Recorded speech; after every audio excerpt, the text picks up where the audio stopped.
Hi. Hi, Julia. Hi, Julia. How are you doing? I'm good. How are you? I'm fine, thanks.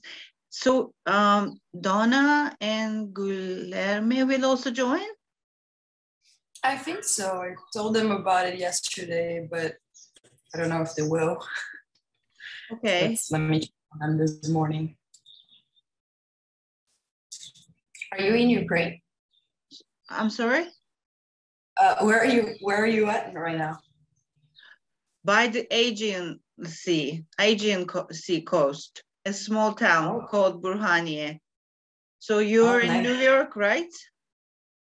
Right now I'm in Brazil.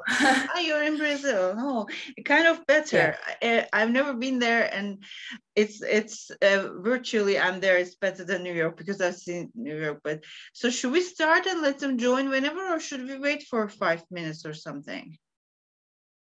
I'm texting them, and if they don't respond, then well, I'll go for it.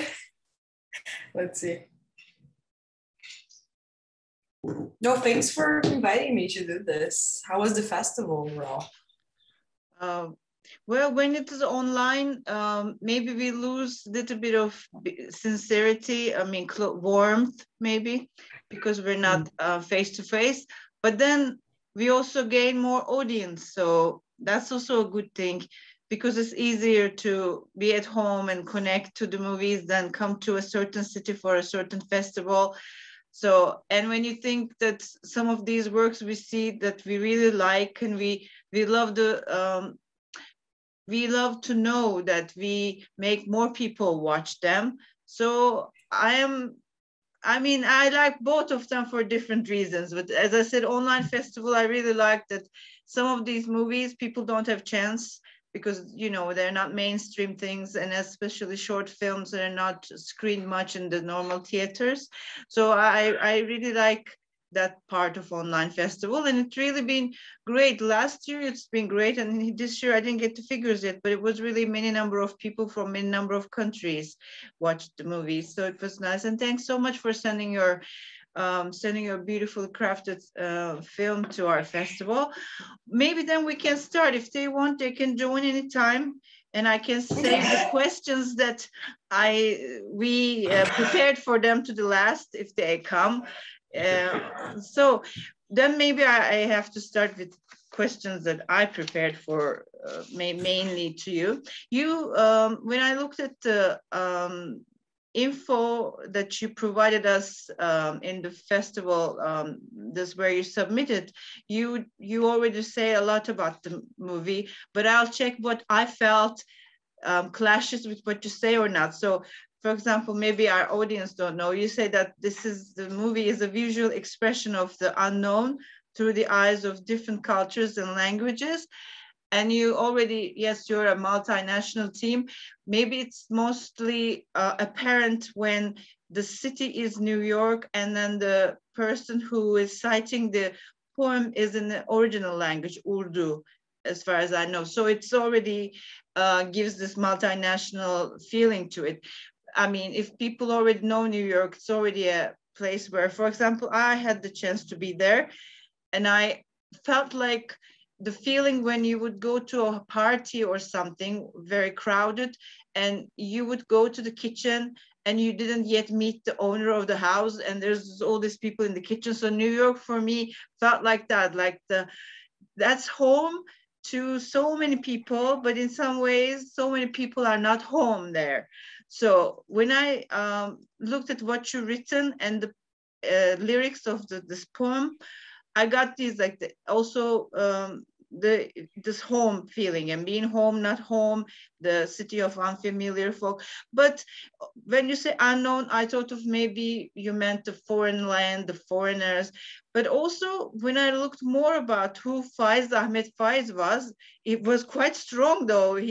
I didn't know about him, so thanks. So by watching your movie, then I ended up learning about this revolutionary Pakistani right, poet, his life in exile and prisons and everything. So I kind of when I looked deeper in who he was and the lyrics, I both found some similarities, maybe what you said, the unknown, but in some ways, in the meaning wise, literary wise, I didn't find so correct, so strong connection, but also in the visuals, they are soft, light, and his poem, it ends with wanting to die. There is this contrast, because even when the first word appears that is heavy, which is exile, you see her sitting on a dock or on some waterfront or someplace. The way she's sitting is so comfortable. It's when we think of exiles, we don't think of being comfortable. And as I said, generally, it was the lyrics are more dark, and your visuals, what they convey to me at least, was light. But then I thought sometimes the unknown can become very much more lovable than the known. How can I say? There's more freedom sometimes not knowing a place, or there's some other things that are nice that comes with the unknown. So were you trying to, with this contrast, with this poem, were you trying to tackle those issues, or why did you choose this poem? Because I'm curious, because you also gave the name of the poem to your movie. So I wonder if I am correct at some things, if I missed some things. I'm curious, what is your connection with this poem? I think when you're, I think I'm hearing myself on your video. If you can mute yourself, maybe. Oh, okay. Oh, there you go. Yeah, I'm not hearing myself. Thank you. I think when you're a filmmaker, you put a lot of yourself and of your inner self into the film without noticing. And you notice it later when you start going into festivals, when you start talking to people about it, you start noticing all those things that make a lot of sense, that you haven't really put on it on purpose. So I think, yeah, in a lot of senses, we were all in exile in New York. It was quarantine, especially me and Donna, the cinematographer. And everybody left the city, but we couldn't leave, because if we left, we couldn't come back. And that was a really hard decision for both of us, both immigrants. She has some family there, but not her mom, not all her immediate family. And I had nobody there. And it was just a feeling of like, am I doing the right thing? Mixed up with, I am in exile. But at the same time, I'm from Brazil. I'm in exile in the most amazing city of the world. And I'm so lucky to be there. Oh, there she is. I'm so lucky to be in New York, while many Brazilians and many people in the world, many Pakistani people, many people got into quarantine with very little to survive and very little to have in their lives. So I think some of it is just sadness for being in exile, but at the same time, I knew how lucky and how lucky I was in being in that city at that moment in a specific, and being comfortable and having a good life in that. I don't know. I unmute myself to say hi to Donna, but we can't see her. Was there a problem? I don't know. Oh. Hi. Hello. Morning, can you see me now? Oh, sorry, it's just saying. Okay, but then now, how are you, Donna? Welcome. Sorry, I'm late. That's okay. So am I going to be making the same problem when I talk again, making an echo or something? Is it okay now? I don't know. I don't hear myself now. Okay, so when I ask my question, I'll mute myself. Okay. Is it okay? All right, then. You kind of answered also some of other things I was curious, like anything autobiographical about this thing you already said. But as I said, when I thought about what you've written about unknown and this exile and the lightness and everything, when I even myself remembered my relationship with unknown, as I said, and then later I thought about what you said also about how pandemic conditions, this also bring the uncertainty, and together with unknown, you said the filmmaking was something, the coping mechanism of healing for you. So generally, an artist sometimes challenges is good for an artist. It fuels us. I'm also a writer. I'm not from cinema, but I'm a writer. Sometimes the challenges are good for the brain of the artist. And despite the challenges, sometimes we see the opportunities in these challenges. So being in New York, which is for an artist, it's in the imagination of so many people through so many artwork. And being there in pandemic conditions, which would give some situations that would never arise otherwise, some probably vast empty areas and etc. So how did your creativity, it can be, you can both answer this, creativity affected by being in pandemic in New York? I think we both connected and became really good friends because of this movie. As I said, we both were stranded in the city by ourselves. Everybody left. So I think it was our way of connecting artistically in a way. And it was a way for us to just not be sad together and create and be out in a safe space at the same time, because it was just me, Donna, and the artist, Agnes. I think we created it. I don't know, it was a very creative process. I think we both like kind of directed it at the same time and kind of made it together, all the process. I don't know if Donna wants to talk about it a little bit. I think we always talk about doing something, and then pandemic hit, and we were kind of like brainstorming one day and like, oh yeah, we should shoot something, but we didn't want to like be around like a big crew, or we didn't really want to spend like a lot of money doing this, especially like with everything that was happening. And we did have like access to the Super 8 camera. It's like the least expensive film that we can have. And like Julia said, I think it was just like a brainstorming of things. And we kind of like, we were following an idea of what we wanted to do. But as we were like prepping and talking and maybe even like going to locations, we started like feeling, oh, what about if we do this? And like, and ideas just started flowing.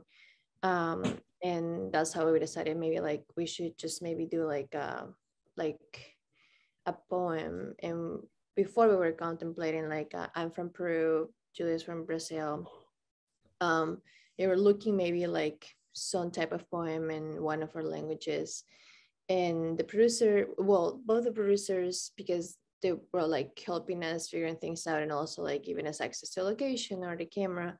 One of them is like from Pakistan. So he also sent like a poem, which is the one that we ended up using, Mere Musafir. And it just hit because it's about like, it's like about that longing or like that hoping to find your home even when you're in a foreign land. And it felt like it was speaking to all of us, that like we're all like international people living in this huge city in a time that is like it's sleeping. It was when we shot this film, and now like if we see back to film, it doesn't feel like New York. Like it feels like New York, but it's not really New York everyone knows. And it was just like Julia said, it was the actress Agnes, her and me. And it was this dynamic with film that we already have this idea, and Julia can always look at the camera, but at the same time, I'm the one that is shooting and putting focus when I'm shooting. So it's like this trust that we will get the right shot, and that we're like framing the way that she wanted, or even like the way that we were hoping to get it. And it was a very like nice surprise when we saw like the process and the film being developed. Yeah. I think also on that, I think it was a lot of gut feelings. We wanted metaphorical stuff. We didn't want it to be very linear on our thinking. And we were accepting all the ideas that were coming to us. Very, very gutty. We didn't really think a lot about it. And we just let the feelings come to us and the shots come to us and the locations, as Donna said, like talk to us before. And I've never done that. I've always been a filmmaker that is very organized. And we were really organized because we had a very strict shot list. We only had one take per shot because we were shooting on film and we didn't want to spend a lot of film doing this. So it was in a way organized, but in our creative process, we accepted everything coming to us and talking to us in a way. The poem, the location, the artist, we accepted everything coming from outside to us in that. Yeah, it does have that organic feeling, actually. It is passed to the audience. And actually, when you say that, I wondered something. I wondered if there was too many things that you had to leave behind, because maybe you ended up shooting more than, because you say it's natural, so maybe there was so much coming from the city itself in this pandemic, maybe presenting itself to you with your, was there anything like that? Like, you actually, when you were editing it, was there a difficulty because there was so many more shoots than if you were planned, because you said you did it in a natural way? I mean, I kind of thought maybe you have now lots of footage on the pandemic New York. That's why I asked this.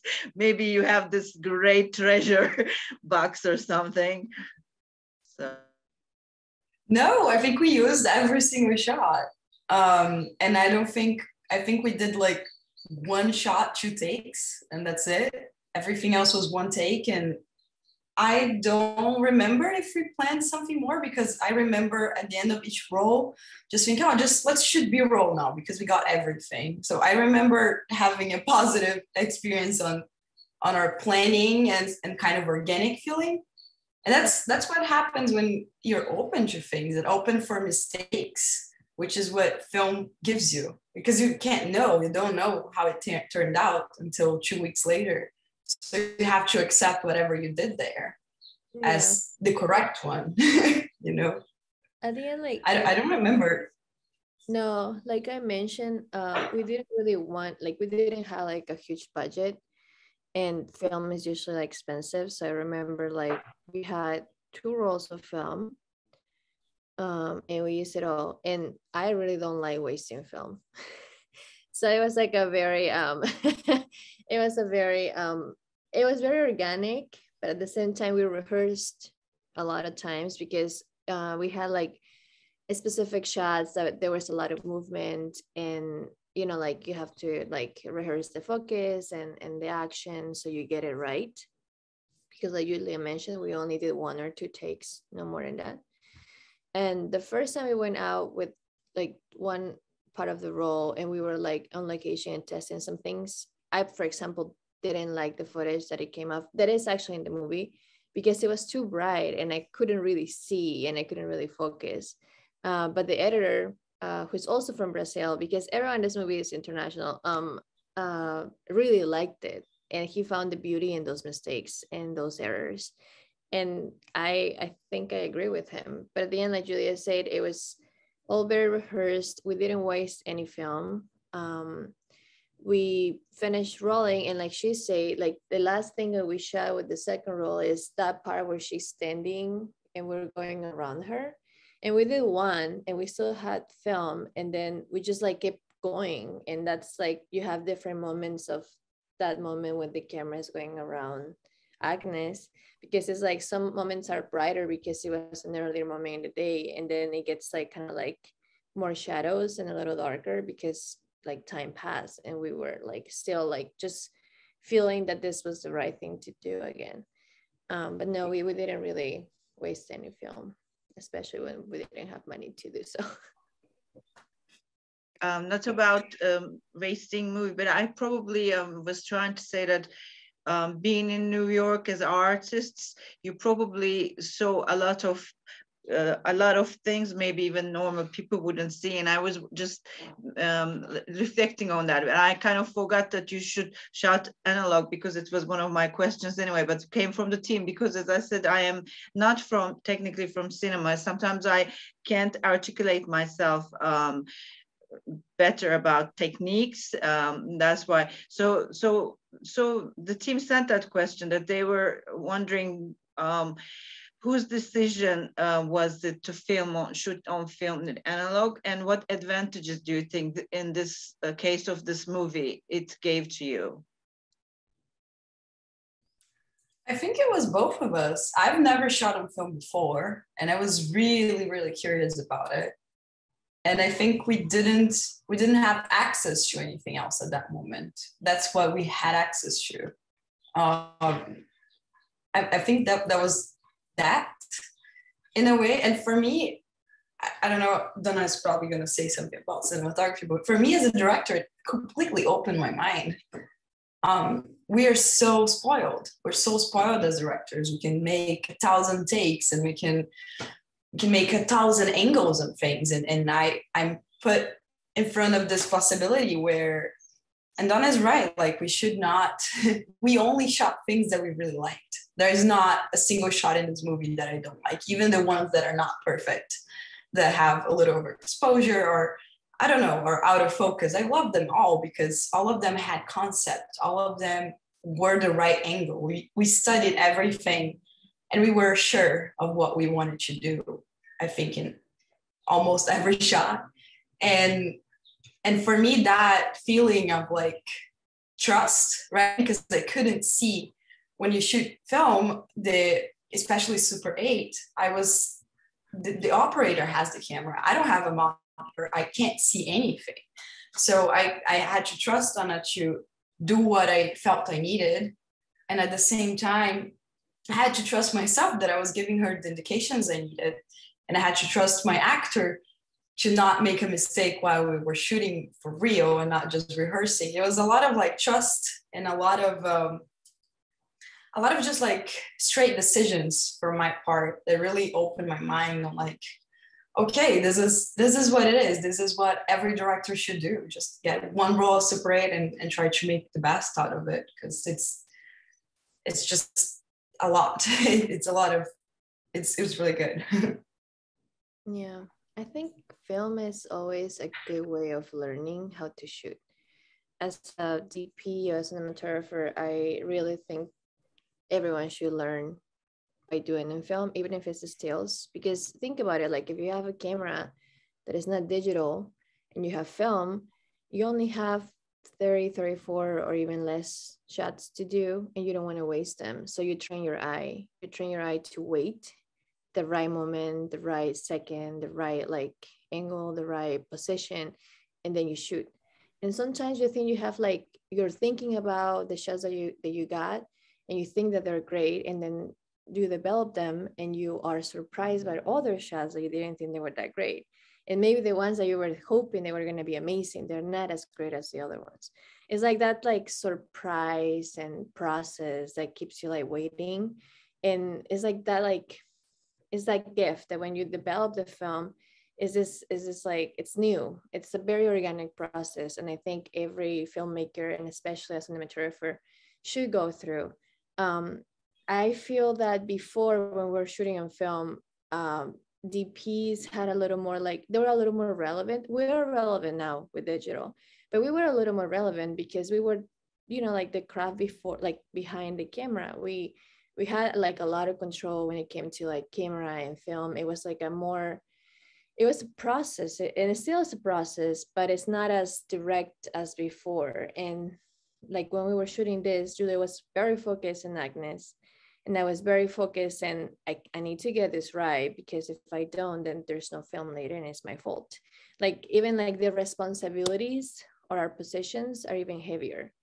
And Super 8 is a little like easier because there's not really like a lot of error margin unless you overexpose or you don't focus. when you're shooting with different type of like 16 and 35, if you don't thread the camera right, if you don't load it right, like so many things that can go wrong that are on your head and your shoulders. And that type of like feeling of responsibility of like the film itself, it's heavy. And I think it's also important to us to remember that. Nowadays you have like a lot of people behind the monitors in the camera village. A lot of people have a lot of opinions of how a shot is being done, not just the director and the DP. You have clients, you have producers. Everyone is like judging and looking at this monitor and saying like, oh, maybe it should have been this way or maybe that way. But like, there's already a whole process behind all that. There's already like director, DP that have a vision and they're been prepping. And it's just like that, in a way, like clients and producers have taken that power away from us, because everyone just have access to see the frame right there. And you can do like 10 takes because you can, and you just want to like cover everything. When in film, you can't have that luxury of it. Even if you have like a lot of money and you have a big project, it's still limited, the amount of like control that people around in the production can have over the footage. Not like digital that everyone can like have a say or an opinion, and you can do like 100 takes. Well, it's still many because you need to have better or more space for the files, because they're bigger files. You still need to have like people that are going to be doing the IT for you. Like you're still adding costs, but you do have more space to work with, right? Like it's one thing to have a roll of 4 minutes and then have like a card that can record for 2 hours.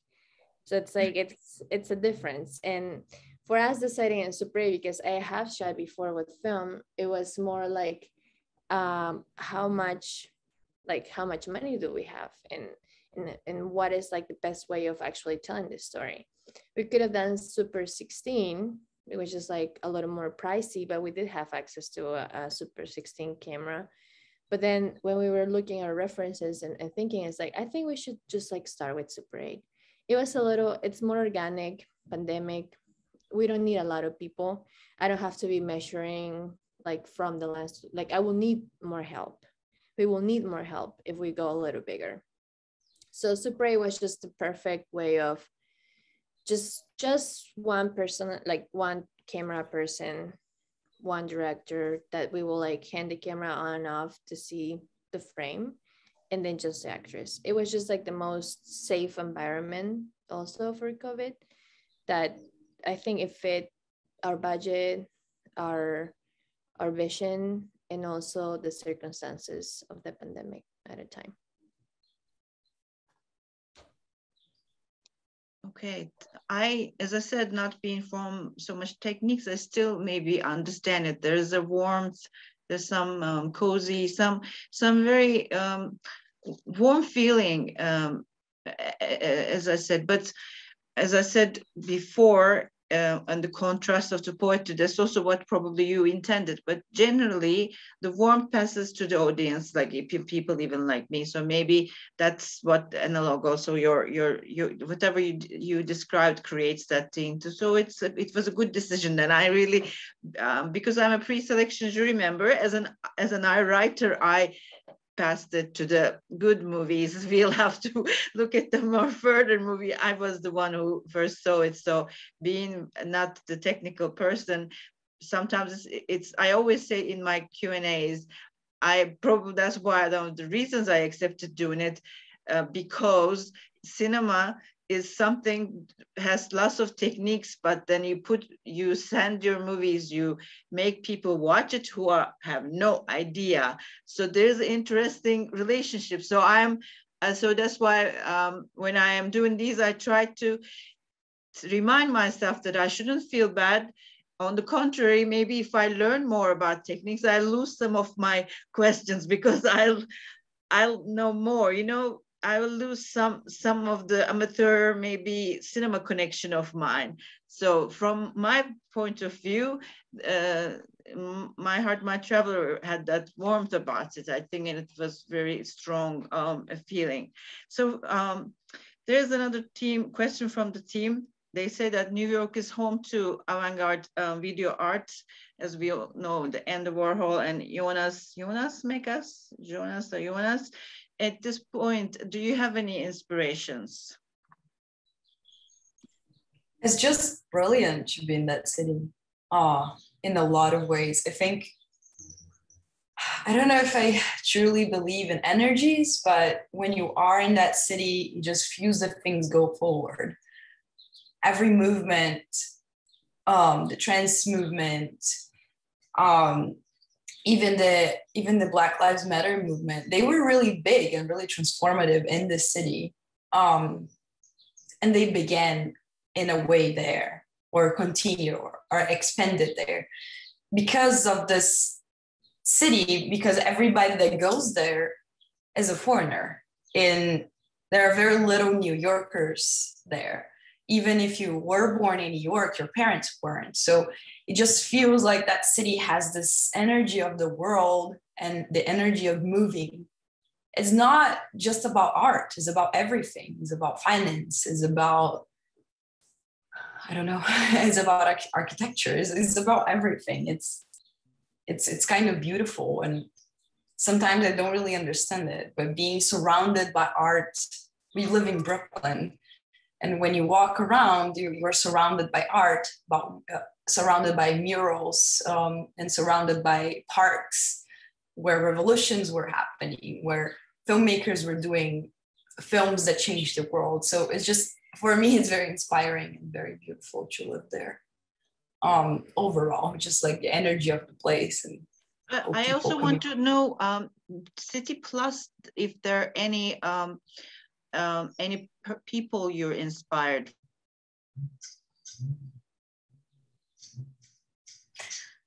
I'll wait for Donna to respond and think about it. I think Julia's right. I think it's a very, very mesmerizing city. Everywhere that you see or you go, you can find like a new story. I think it's very inspiring for not just filmmakers, for any type of artists. It's also a very hard city. It's very hard to make it. It can be very brutal and cold. I think if you don't have like a good support of people that are there for you, it's kind of like, it can feel very lonely. And also breaking in the industry or starting to like make connections and make films, it is also hard. It's not really that easy. But once you get in, or once you get like a foot in, it's like, it's about like just collaborations and people that will trust your work, and they will call you back, and they will like talk to you about other projects or talk to other people about you. So it becomes like, once you start rolling the ball, it just keeps going. I do think I want to stay in New York as based in New York. The film industry, or like the vision of film in New York, it's different than the one in LA. And personally, I do prefer New York in so many ways.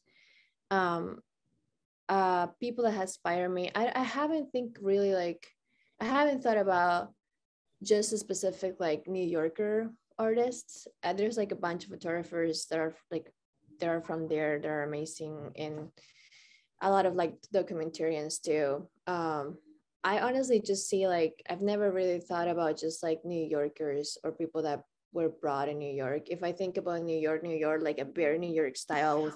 I'm sorry, maybe I didn't ask the question properly. It can be anybody, because when students watch these talks, sometimes the inspirations of the good movies, okay, the camera. We would like to know if there are some people who. Yeah. Well, Julia probably will say hers afterward. Like, we both have very different styles. Julia, and even though like we have different styles, we can still work because we're really good friends. And I've always learned with her, because I've never, like, she shows me new movies, which is like important to me, like this concept of being surprised by something new or new style. I like one of my biggest influence, at least like that I've watched, like if I think about like movies that I like or DPs that I like, I can't really pick just a few. But if I ask the question, can you rewatch this film? Like how many times you can rewatch a film? Then that's when I start saying, oh, I really, really like this film, or I really, really like this DP. And it, for me, it would be like Wong Kar-wai and Doyle. The Wong Kar-wai is a Chinese director, and Christopher Doyle was his cinematographer for most of his famous films. I will say all of his famous films. I've rewatched them so many times, and every single time I watched the films, I fall in love again. It's just like, it's so beautiful.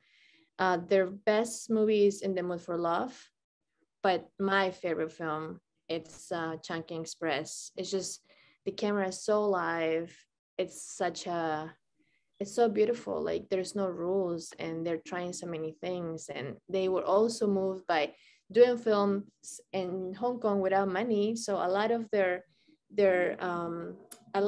style decisions that nowadays people imitate, they born in a time that they didn't have money, so they had to like use less film, or that there was not enough light, and they had to, you know, change the shutter angle of the camera.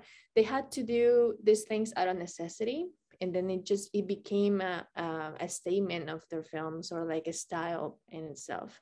And I really like that. I like knowing the process of the film and how they came out with these ideas, not just the films, because I think films, they have stories in front of us, and we can look at them, we can appreciate them, and we can use them as references. But I think as filmmakers, also understanding the story behind is as much as important, at least in my perspective, because I can learn from it, and I can try to apply it and be better in a way. But yeah, I would recommend like Wong Kar-wai, Christopher Doyle. They're like in my top. I think every single time I see one of his films playing in a theater, because in New York they do have like festivals of directors and cinemas and theaters, I'll go watch it, because just watching them in the theater is just like such a different experience. I think I've rewatching them like at least 5-6 times at this point, or maybe more. I think I'm very inspired by people in my life, usually more so than movies or artists. I mean, now people in my life are artists. Donna inspires me a lot, and people that I work with inspire me a lot. But if I were to choose artists, I'm a very magic realism fan and a horror girl. Love horror and love something that tackles reality in a metaphorical way. I would say that Italian cinema is one of the things that I connect the most with. And I think just before we did, I watched Lazzaro Felice, which is an Italian film. It's amazing. It's beautiful and heartbreaking, and all the things that I wanted people to feel on this movie, beautiful and heartbroken. And the other artist that I really, really look up to is Almodovar from Spain. I really like his style and the way, again, he tackles really difficult issues into this magic realism realm, and kind of crazy and colorful. I really, really like him. And if I were to cite an American author,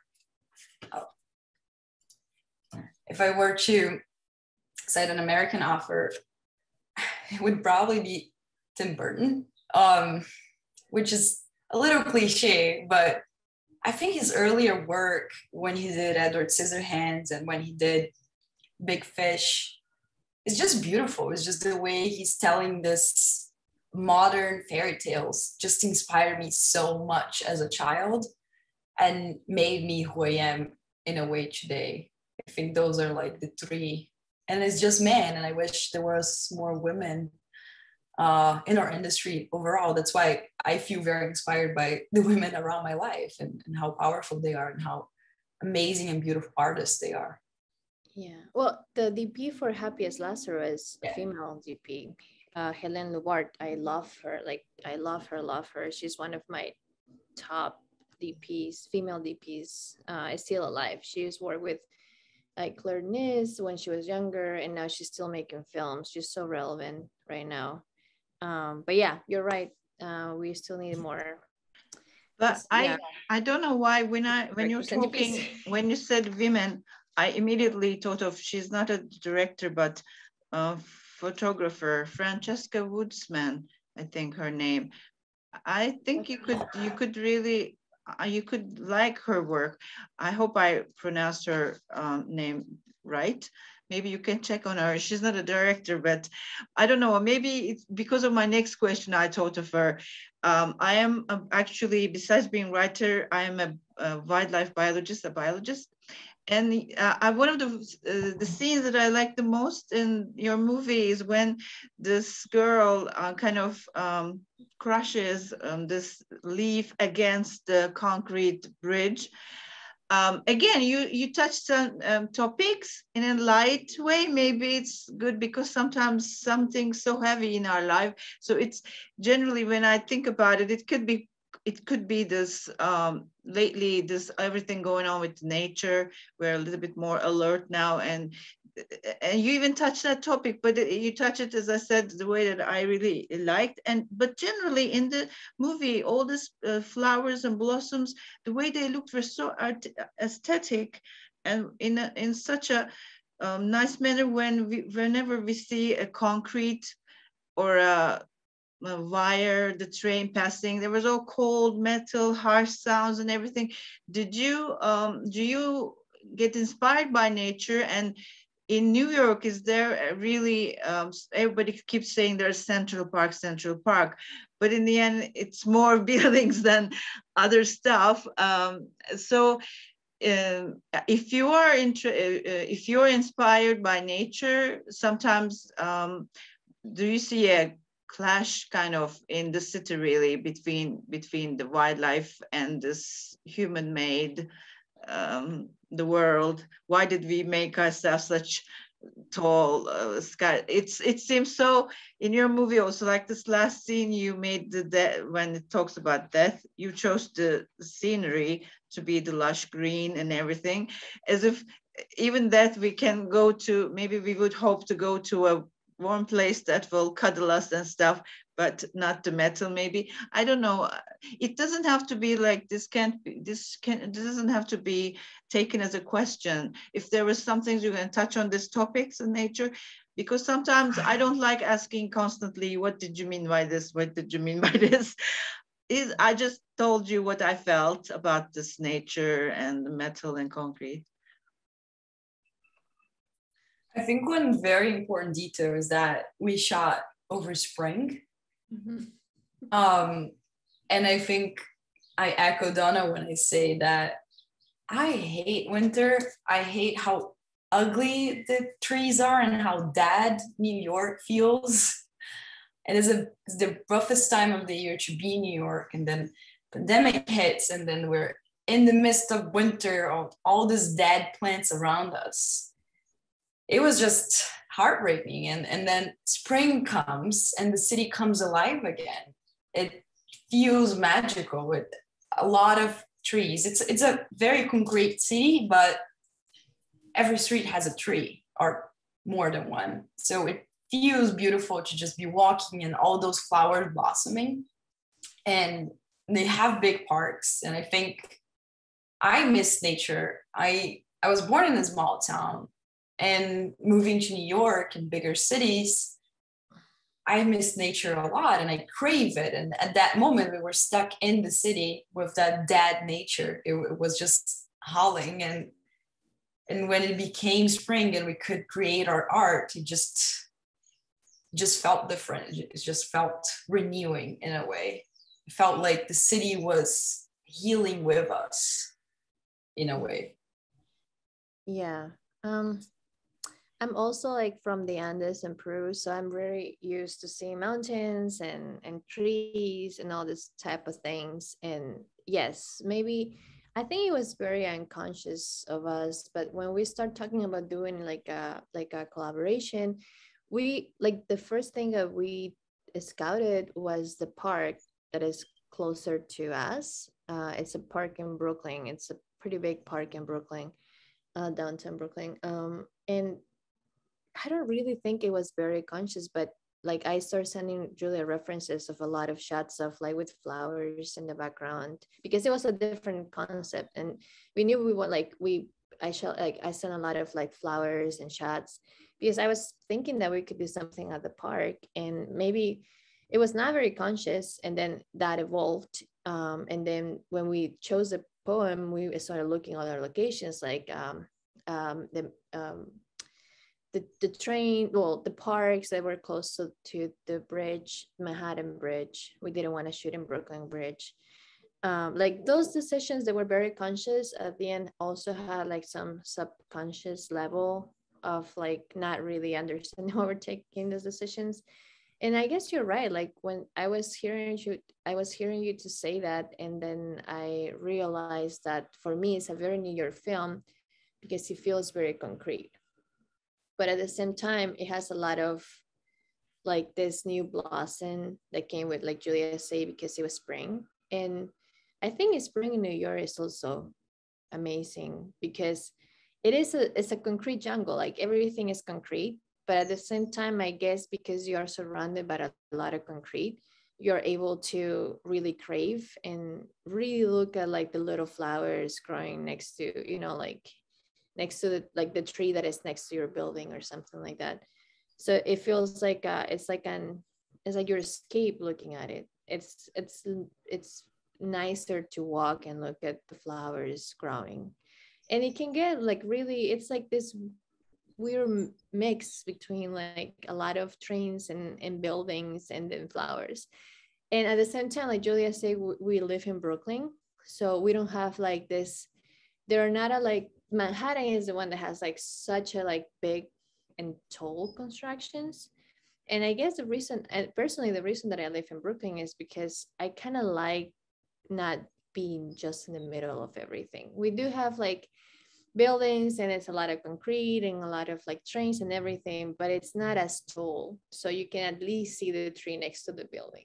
So I think that's like a personal decision. Probably someone that is from Manhattan wouldn't agree with me, but at least as that we live in Brooklyn, we see that way. In that last scene, I remember that we knew that we wanted to finish with this wide shot of her like kind of like giving in into like this, because it's death, but at the same time everyone understands the poem in a different way, and that's what we wanted. Like it doesn't really matter Julia's intentions or my intentions, because even we both understood it in a different way. We found common ground to do the shots. But then, like whenever everyone reads a poem, it's whatever it gets to you, and whatever and however you understand it is different. And that's also part of this process. The viewer becomes like part of the film, like whatever you get from it, people from all over around can identify with the poem. And for us, like it was very relevant being in the city.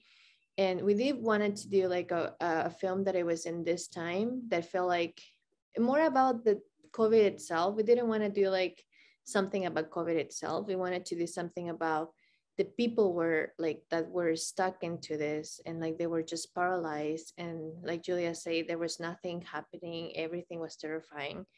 And we wanted to do something about that because those people were us at the same time.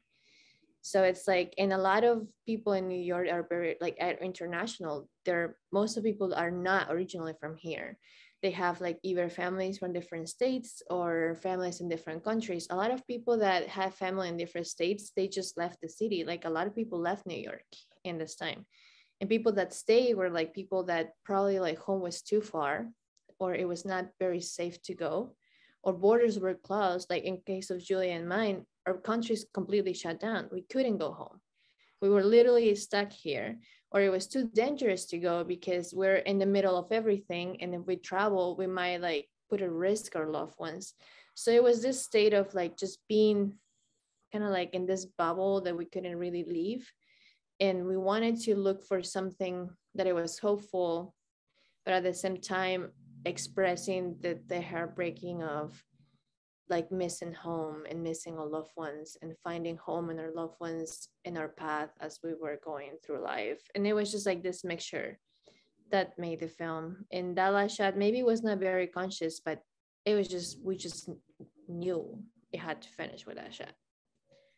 In a way, I feel like we all wanted this movie to not be about COVID. We wanted this movie to be about our feelings and what people were feeling at that moment, and not about the problem. Yeah. Which is also like a very like it's a pandemic film in a way, because the city looks very disordered, but it's not like just COVID or pandemic. It's like how people in the middle felt and how we all felt, or most of people felt. But yeah. Yes, I actually forgot to mention it. I also was going to say that for me, that movie is about feeling, and I like it more like that instead of meaning. I like the watch things about feeling, because they also evolve and we can watch more and more. Like you said, Donna, that any movie that you can watch more times, that there is something strong in that movie, then you can watch and see some things more. Well, because it's symbolic, there was so much more that I felt like, but I think on time wise, where I don't want to tire you, and but I want to say that thanks so much that while you stayed there, you created something. Although it's not about pandemic, it doesn't get darkness anyway. Even if you try to, I felt something always not just more on the positive side about the movie, and that's why I want to say that I hope everybody in the world is home where they want to feel home.